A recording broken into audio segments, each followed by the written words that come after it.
Imagine standing in the middle of a storm. The sky above you splits open with lightning, the ground trembling beneath your feet, winds so fierce you can barely breathe. But the real storm, it isn't outside, it's inside you. Your fears, your secrets, your love, your rage, colliding like thunder and rain, tearing you apart from the inside out. That's what Onyx Storm feels like. It's not just a story about dragon riders or rebellion. It's a storm of the heart, the mind, the soul. And once you step into it, nothing remains the same. This is the third chapter in Rebecca Yarros' unforgettable Empyrean series. Fourth Wing set our hearts on fire. Iron Flame broke us with betrayal and sacrifice. And now Onyx Storm, it throws us straight into the eye of chaos. The battles are darker, the danger sharper, the emotions deeper. Every choice matters. Every bond is tested. And the question is no longer just, who will survive? It's this: when the storm finally passes, what pieces of yourself will you have left? Life, Rebecca Yarros reminds us, is a storm. And storms don't ask for permission. They tear through everything we thought was solid. They reveal what's weak, and they expose what's strong. The word onyx isn't just a gemstone. It's dark, heavy, unbreakable, forged under immense pressure. And the storm, it's chaos. It's the ultimate test of loyalty, of love, of truth. But here's the deeper cut. The most terrifying storms aren't the ones raging across battlefields. They're the ones raging inside the human heart. Grief that twists us, betrayal that shatters us, love that demands more than we can give, fear that chains us to who we used to be. That is what Violet Sorrengail faces in Onyx Storm. She isn't just battling enemies at the borders. She isn't just surviving the rebellion. She is carrying storms within her. Storms that threaten not only her life, but her very soul. And through her journey, we see something else, a reflection, a mirror. Our own storms staring back at us. Because the truth is, every one of us has stood in the middle of our own storm. The storm of loss, when someone we love is ripped away. The storm of failure, when the world tells us we aren't enough. The storm of betrayal, when trust is broken by the very person we leaned on. And yet, here we are, still standing, changed, scarred, but still standing. That is what Onyx Storm is really about. Not just dragons or rebellion or war, but the storms that live inside us, and how sometimes walking through them is the only way to discover who we really are. Act 1, Beginning of the Storm. Chapter 1, After the Ashes. When Iron Flame ended, Violet was left standing in a world that no longer felt familiar. Betrayal had burned through the walls of Basgath. Trust, in her leaders, in her teachers, in the very system itself, was shattered. And Violet carried more scars than most people could bear. Her body, fragile compared to other riders, had been pushed past every limit. Her heart, once hopeful, almost innocent, was now hardened by pain. But here's the truth about storms. They don't wait for you to heal. They don't pause so you can catch your breath. As Onyx Storm begins, Violet has no time to rest. Enemies are at the borders. Lies rot the heart of Navarre, and truths she can no longer ignore press against her from every side. She must decide, will she remain the weapon others forged her to be, or will she carve out a destiny of her own? This Violet isn't the same girl from Fourth Wing. She's sharper, more cautious.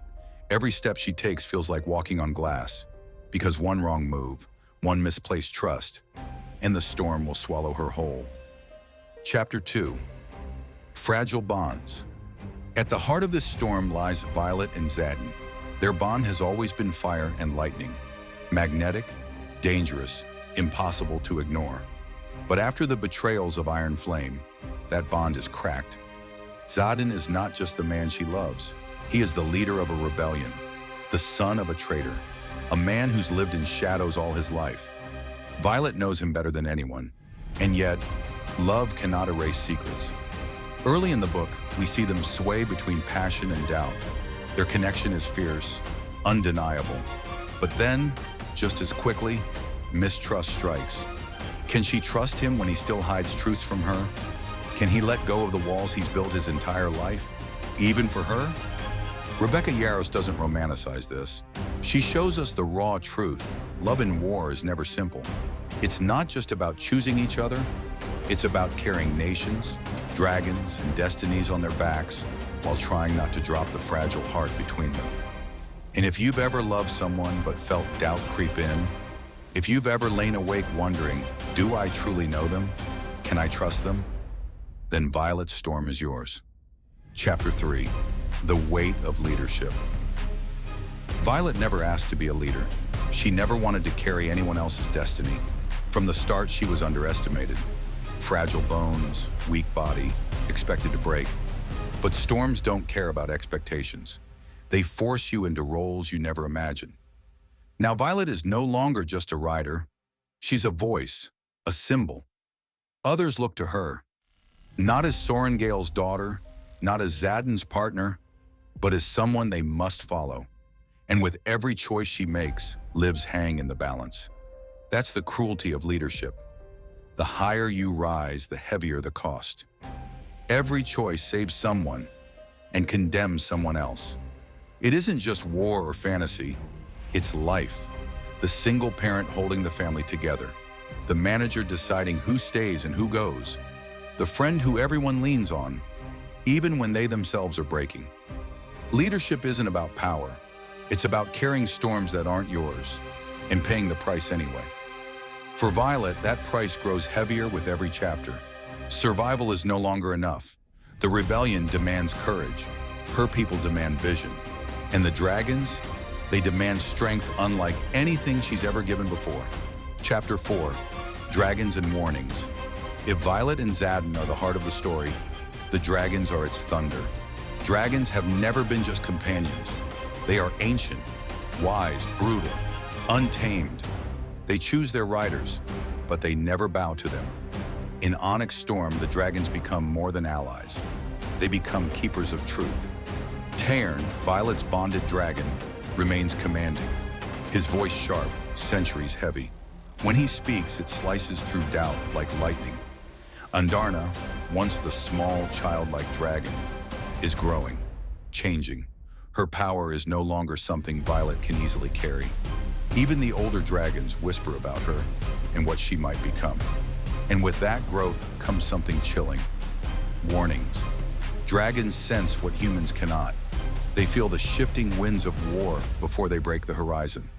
Through Tairn and Andarna, Violet glimpses truths that shake her. Truths that the storm ahead is darker, older, and far more dangerous than anything Navarre has ever faced. And here lies a lesson we all know. Wisdom often comes from voices we don't fully understand. Parents, mentors, our own instincts. How often do we ignore them, only to regret it later? Violet is learning this in real time. The dragons are trying to prepare her, but preparation isn't protection. Some storms where you simply have to walk through. And so Act 1 closes. Violet is caught between fragile trust, the crushing weight of leadership, and the unsettling truth that even her dragons are afraid. Act 2, Rising Chaos. Part 1, Secrets and Shadows. The thunder finally rolls closer. The storm doesn't wait anymore. It breaks through every fragile bond Violet thought she could rely on. The rebellion, already fragile, begins to crack. Whispers of betrayal creep in. Doubts spread like wildfire. Some riders question whether Navarre is the real enemy, or whether the darker threat lies beyond their borders. Others wonder if the rebellion is even strong enough to survive. And at the center of it all, Violet. Every council she steps into, every decision she makes, every word she speaks. One mistake could cost lives. And then there is Xaden. He is both her anchor and her storm. The man she loves, the man who keeps secrets. He tells himself it's to protect her. But to Violet, protection and betrayal begin to look dangerously alike. Their love burns hot, fire and lightning, but shadows curl at the edges. Can she trust him when she knows he's still hiding truths? Can he let her in when walls are all he's ever known. And here Rebecca Yarros cuts deep, because this isn't just fantasy, it's life. Haven't we all loved someone only to lie awake at night wondering, do I truly know them? Can I trust them? Violet's storm is ours, love colliding with fear, passion colliding with doubt. And just as her heart begins to falter, the battlefield closes in, because storms never wait for us to heal. Part 2, the war within. The war outside rages, but the war inside Violet, it's louder. Navarre's forces push harder. The rebellion is bleeding. Dragons roar in the skies, scorching the horizon. But Violet's greatest fight isn't with the enemy, it's with herself. She stands between two versions of who she could be, the Violet who clings to hope, the Violet who still wants to believe in trust, in love, in mercy, and the Violet who is becoming hardened, sharper, the one who knows that hope can be deadly, and mercy often gets people killed. This war tears through her relationship with Xaden. He fights like a man possessed, fierce, unyielding, willing to burn the world for her. But the more he hides, the more she doubts. The question isn't just whether they can win the war, it's whether their love can survive it. And through it all, the dragon's thunder warnings, Terran's voice, commanding, ancient. Andarna, no longer small, no longer childlike. She is evolving, becoming something beyond even the oldest dragon's understanding. But power always has a cost. And if Violet cannot master hers, she risks destroying not just herself, but everything she fights for. The lesson strikes home. Sometimes the greatest enemy isn't out there. It's in here, inside us. Part 3, the storm breaks. And then, the sky rips open. Everything that has been building, the lies, the shadows, the betrayals, when it comes crashing down. The rebellion fractures. Allies turn against each other. And Violet learns the most painful truth. Not everyone fighting beside her wants the same future. Some want freedom, some want revenge. Some just want to watch it all burn. The dragons, too, unleash their fury. Terran thunders across the skies. Andarna reveals a terrifying new truth. Her bond with Violet is more dangerous than anyone imagined. The power coursing through Violet makes her both weapon and target. And if she cannot control it, it will destroy her. And then comes the revelation that shatters everything. The enemy is not just Navarre. It is something ancient, something darker, a force that has been waiting in the shadows for centuries. This isn't just a war for land, it's a war for survival itself. Loss tears through Violet's world. Friends fall, allies are buried, sacrifices burn like lightning across the battlefield. And Violet carries every one of them in her chest like stones. But perhaps the deepest wound comes from Xaden. The truths he has buried, the choices he has made, rip into the open. Violet's heart cracks, her love feels like betrayal, and the man who was once her storm becomes the silence after the thunder. Heavy, devastating, impossible to ignore. Act 2 closes with Violet standing in ruins, the rebellion broken, her love fractured, her dragons whispering of doom. And yet, she still stands, bruised, bloodied, changed forever, but still standing. Act 3, Climax and Resolution. Part 1, Eye of the Storm. The storm has been building since the first page, and now Violet steps into its very heart. The final confrontation erupts. The rebellion stands against forces that seem unstoppable, shadows older than Navarre itself. Dragons roar across the skies. Their fire lights the heavens. Riders clash mid-air, steel against steel, lightning against flame. And in the center of it all, Violet. She is fighting not just for survival, but for the fragile hope of a world worth saving. But storms never pass without sacrifice. Allies fall, dragons scream in fury. The battlefield becomes a graveyard of promises, of everything Violet once believed in. There is no safe place, no mercy, only choices. Each one bloodier than the last. And then, Xaden. His arc collides with hers in a way that rips the breath from your lungs. The truth of his choices, the depth of his love, and his betrayals come crashing together. For Violet, it is both revelation and heartbreak. Does she cling to him even if it destroys her? Or does she stand on her own even if it costs her everything? Here Yarros delivers not just spectacle, but devastation. Violet draws on Terran's thunder, on Andarna's evolving, terrifying power, on the raw core of her own will. She unleashes strength she never knew she had, but it comes at a cost, a sacrifice that sears across the page, leaving her scarred forever.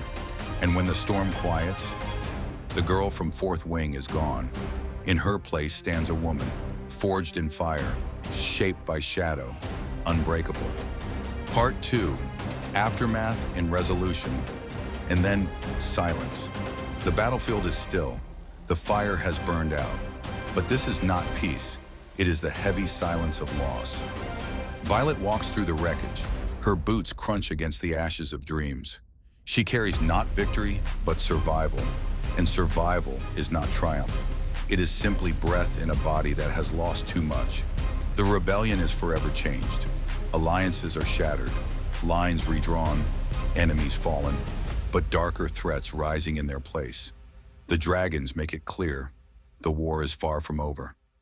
The darkness Violet glimpsed is only beginning to stir. And what of Violet herself? She has changed in ways she cannot undo. She has buried her hope in the ground. She has pulled power from the storm meant to destroy her.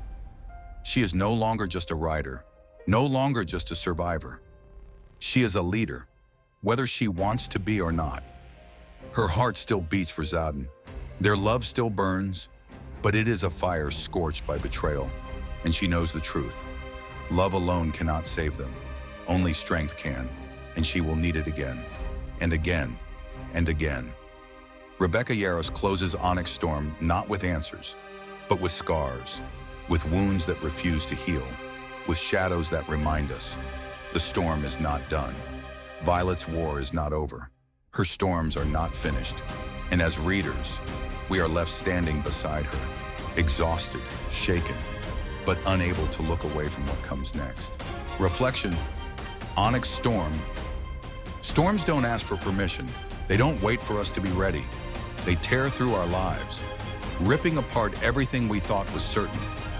That's what Onyx Storm shows us.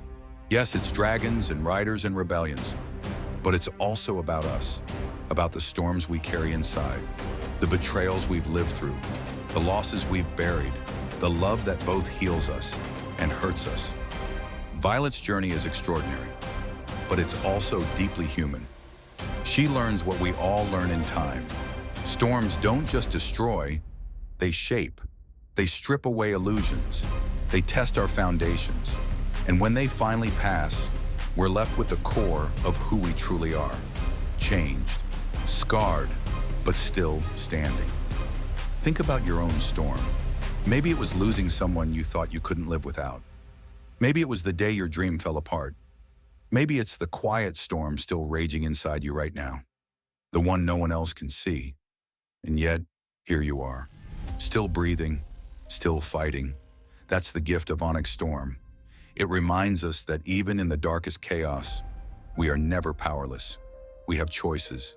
We have strength we haven't discovered yet.